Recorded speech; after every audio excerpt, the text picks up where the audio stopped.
Bonjour à tous, bienvenue sur la chaîne Techno 01net, toute l'actualité high-tech, vous le savez, tous les jours, chez nous. Tiens, on va parler de 4G, ça faisait quelques semaines qu'on n'avait pas évoqué ce sujet. Inépuisable le sujet. Voilà, alors vous savez que la 4G est en cours de déploiement en France. On l'a déjà vécu, le lancement de cette 4G chez SFR et chez Orange. C'est Bouygues Telecom qui, la semaine dernière, a décidé de mettre le paquet avec une annonce, bien évidemment, concernant son ouverture du réseau 4G et puis surtout des usages que nous allons pouvoir avoir avec la 4G. On vous explique tout de suite.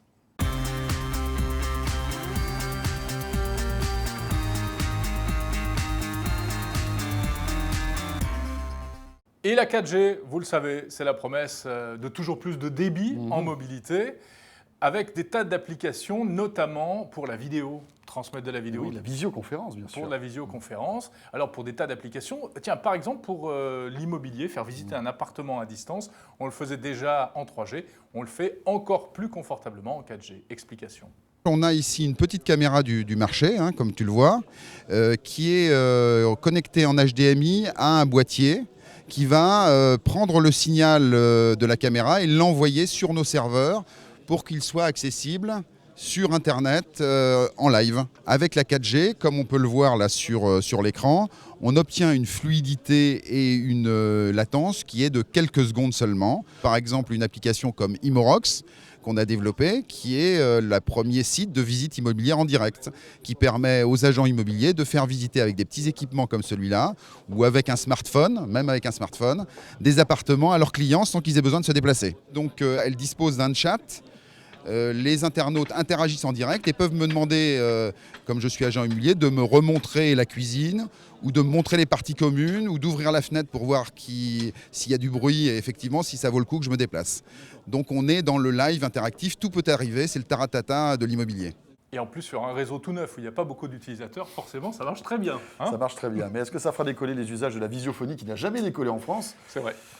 C'est pas sûr. Bon, alors un autre usage lié à la 4G maintenant, c'est dans le domaine de l'automobile, puisqu'à terme, évidemment, on peut imaginer que la plupart des régions françaises sera bien couverte en 4G. Donc en voiture, ça peut avoir un sens pour regarder des vidéos, pour écouter de la musique en streaming, etc. Une voiture connectée, finalement. Voilà, alors regardez cette voiture un peu customisée, qui a été tunée en quelque sorte, un routeur dans le coffre et qui capte de la 4G, qui restitue donc en Wi-Fi cette 4G. C'est un peu bricolage pour l'instant. Voilà, avec cette tablette, écoutez les explications de ce spécialiste.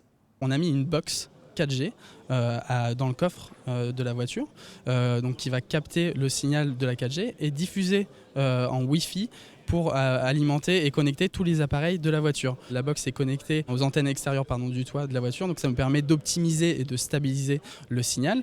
Également à l'ordinateur de bord, donc on va pouvoir récupérer toutes les données du véhicule pour avoir des services enrichis et notamment liés à la navigation, faciliter les déplacements de l'utilisateur. On a mis une tablette à l'intérieur du tableau de bord du véhicule, c'est une tablette standard Samsung. On a 3 types d'applications. Nous avons les applications donc, qui sont liées à la B-Box et qui proposent une continuité de service pour nos clients. Tous les contenus qu'on a sur son foyer, on va pouvoir les retrouver directement dans sa voiture. Et donc automatiquement, je vais pouvoir télécharger tous les contenus et retrouver tout ça. Demain, je pars en voiture, j'ai mes vidéos pour mes enfants, ma musique et c'est en Wi-Fi, donc aucune surconsommation pour le client.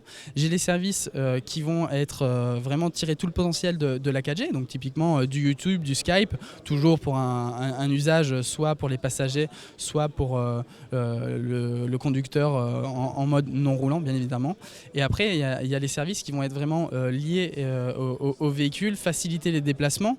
Pour la démo, on a mis un Google Nav très, très simple, donc avoir le trafic en temps réel, la météo. Je sais que j'arrive à 5 minutes de chez moi, je vais pouvoir ouvrir automatiquement les portes de mon garage, je vais pouvoir régler à distance le chauffage si c'est l'hiver et qu'il fait un peu froid. Je vais pouvoir mettre les volets et à contrario, inversement, je pars de chez moi, je vais pouvoir faire de la télésurveillance, mes webcams que j'ai installées dans mon jardin, je vais pouvoir avoir ce type de service-là.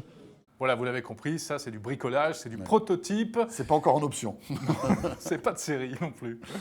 Bon, autre application pour la 4G, le jeu, ce que nous vendent assez souvent d'ailleurs les opérateurs, le jeu sur mobile. Avec un temps de latence réduit, une vitesse donc, de connexion accrue, et puis le cloud gaming qui va arriver aussi grâce à la 4G. Parce qu'il faut le préciser, François, d'ailleurs pour la 4G, ce qui est intéressant, c'est non seulement le débit, mais également le temps de latence. Tout à fait, tout à fait. Ça réagit plus vite lorsqu'on envoie une requête sur Internet. C'est ce qu'on appelle le ping. Voilà. Et puis, dernière application, alors là, très professionnelle, mais qui, nous, évidemment, nous a intéressés, vous allez comprendre. Une caméra, un reportage, un fait d'actualité et une transmission en direct live, en Full HD, via la 4G. Là encore, c'est pas mal. Et voilà, donc ça évite les faisceaux satellites, les ponts hertziens, etc. Là, grâce à la 4G, vous allez pouvoir, en tout cas si vous êtes une chaîne de télé, ou pourquoi pas la chaîne Techno dans quelques temps, retransmettre des reportages directement via la 4G. Eh oui, le pont hertzien, c'est là où on passe avec la voiture connectée. C'est exactement ça. Voilà quelques usages donc de la 4G qu'on voulait vous faire découvrir. La chaîne Techno 01net. On revient demain, bien sûr. Salut à tous. Salut.